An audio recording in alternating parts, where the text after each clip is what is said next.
naglabas po ang COA, wala pong problema ang DepEd ni BP Sara pagdating po sa pera.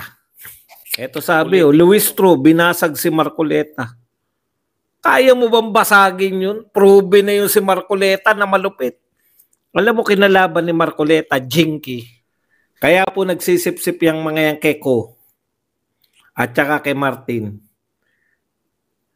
Mag-election na po, 2025. Kinakailangan nila na maraming pondo. Ano sabi ni BP Sara? Kontrolado ni Martin at Neko ang pera. Unahin na natin to si Abante. Kung ako ang masusunod, bibigyan ko ng zero budget yan sa kanyang social services. Kasi naandyan naman ang DSWD shall be able to request bilang Vice President. Tindi ni Abante, no? Siniro nyo na po. Tinanggal nyo na po ang social services. Ha? Tignan po natin kung talagang kaya nyo. Alam nyo, wala naman tayong dapat ikatakot dyan sa mga congressman. Alam nyo po kung bakit? Kaya po nagsisip-sip yung mga yang Keko at saka kay Martin. Mag-election na po, 2025. Kinakailangan nila na maraming pondo. Ano sabi ni BP Sara?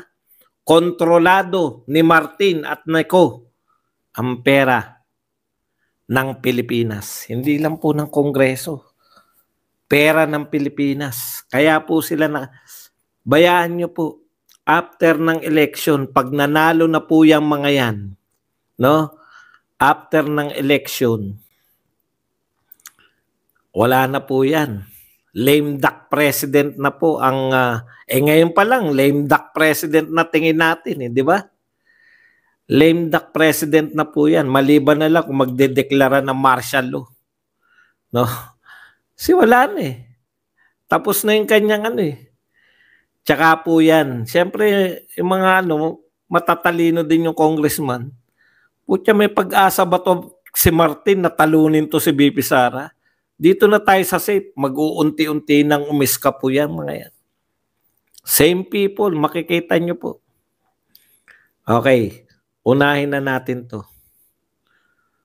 Yung mga banat nito ni Luis Tro. Kasi madali lang naman po itong tignan nyo, gusto po nilang palabasin na napakahusay ni Luis Tro laban kay Marcoleta. Ang sabi po rito, no, binasag ni Luis Tro si Marcoleta. Hindi, binasag daw. Ito po, sabi po rito,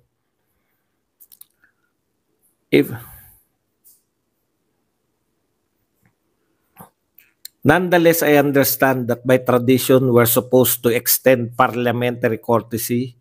Ito po sabi ni Luis Tro. And by which we're not supposed to raise questions on the budget of OBP. However, Madam Chair, I wish to ask the committee if we will be always submitting to the tradition. What happens to the constitutional provision on public office is a public trust. And that we should always be accountable to the people. Talaga, accountable to the people kayo? Di open your books, di ba? Bakit po wala naglalantad sa inyo ng mga libro ninyo? Paano nyo ginastos yung budget nyo? Kung accountable kayo sa people.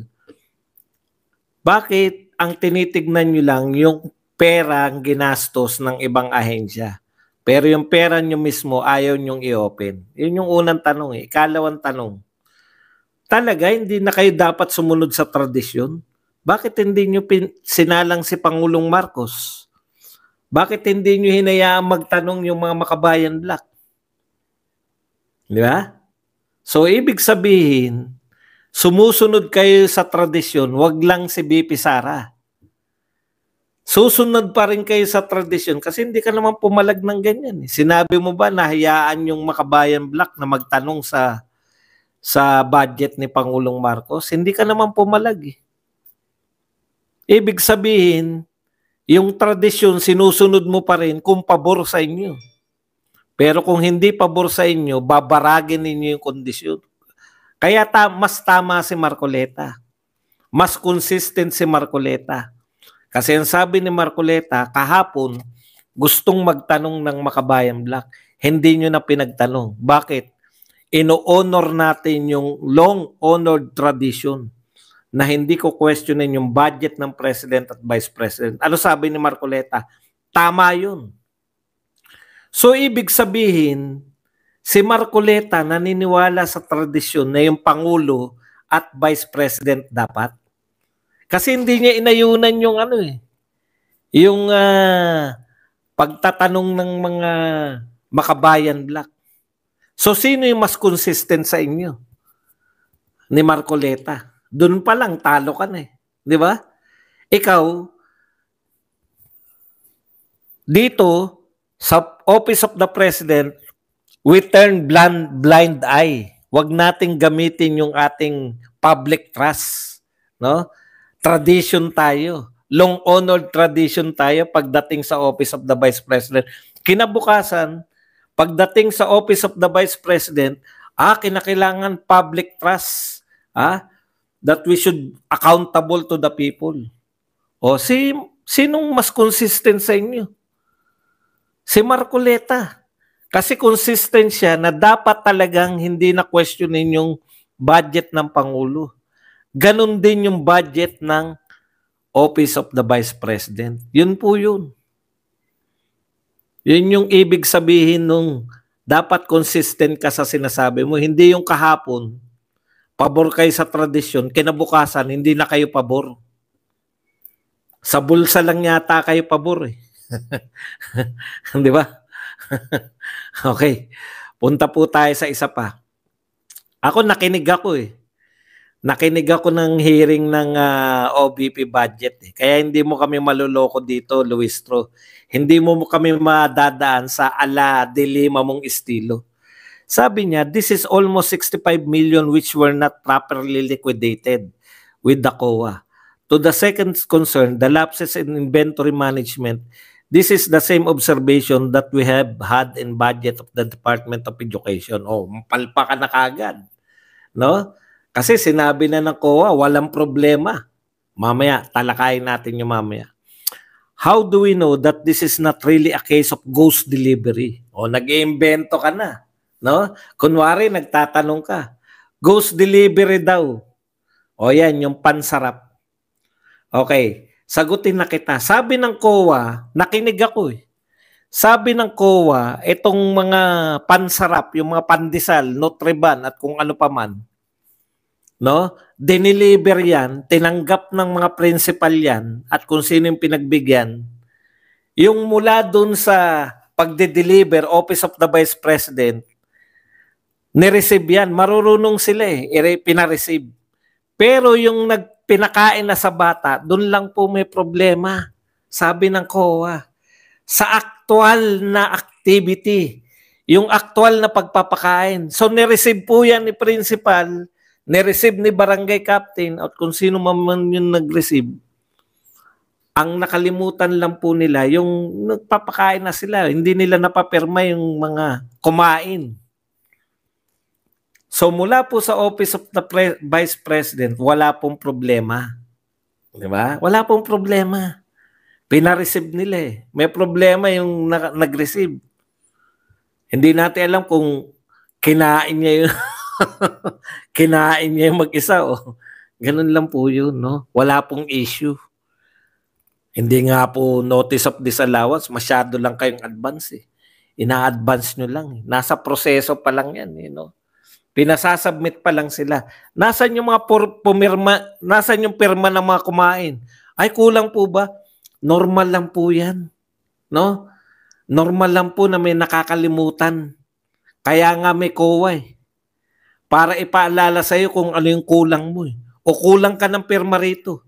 Hahanap lang po ng pirma. Ganun lang po yun. Hindi po malaking usapin yan. Ito po ang malaking usapin. Nakakatulong yung Vice President, lalapit sa kanila, no? Nagtayo po ng Vice President ng satellite office dahil lahat po ng naunang Vice President nasa Maynila lang po. Kailan lang po sila nakakatulong? Pag dumadayo. Ito po, regular na natutulungan ng Office of the Vice President ang iba't ibang rehiyon. 12 rehiyon. Okay, unang tanong. Nakakatulong ba yung Office of the Vice President? Opo, wala silang question. Malinaw. Nakakabigay ng burial, nakakabigay ng medical aid. Eh, anong kinu-question nila? Eh, si Lenny, wala naman yan eh. Bakit ka meron? O, ikalawa nilang tanong, dyan sa Office of the Vice President. Ha? Tinanong nila si Lenny wala niyan. Bakit ikaw meron? Si Lenny walang mga satellite offices. Bakit ka nag-satellite offices?